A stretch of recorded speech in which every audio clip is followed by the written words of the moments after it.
Contributory pension scheme అని చెప్పి నేను ఒక ఉమ్మడి ఆంధ్రప్రదేశ్ రాష్ట్ర మాజీ ప్రభుత్వ ఉద్యోగి కొడుకుగా చెప్తా ఉన్నాను. మనకి పెన్షన్ అనేది చాలా కీలకమైంది.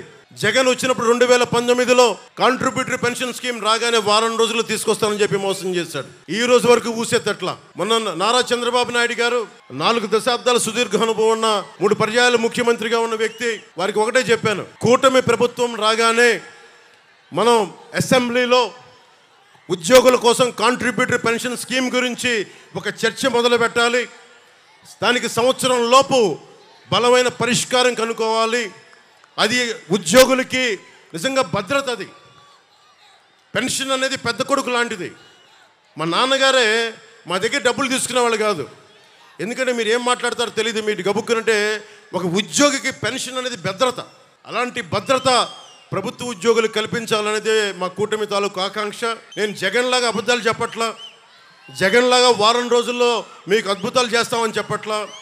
ప్రభుత్వ ఉద్యోగులందరికీ తెనాలి ఈ సభ నుంచి వేదిక నుంచి చెప్తా ఉన్నాను, సంవత్సరం లోపు పరిష్కారం తీసుకొస్తాం.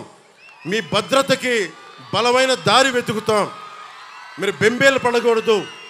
మీ ఆరోగ్యాలకు కానీ మీ బిడ్డలకి ఏదైనా ఇవ్వాలనుకున్నా కానీ, భవిష్యత్తులో మిమ్మల్ని బిడ్డలు చూసుకోకపోయినా పెన్షన్ మీకు అండగా ఉండాలనేదే మా అందరి ఆకాంక్ష. ముఖ్యంగా మీ అందరికీ ఉద్యోగులందరికీ చెప్తున్నాను, నేను ఆంధ్రప్రదేశ్ ఉద్యోగి కొడుకుని. నేను నటుడిగా కంటే కూడా, జనసేన అధినేత కంటే కూడా నేను ఒక ప్రభుత్వ ఉద్యోగి కొడుకుని. దిగువ మధ్యతరగతి కుటుంబాలకు చెందినవాడిని. మధ్యతరగతి కష్టాలు ఎలా ఉంటాయో తెలుసు.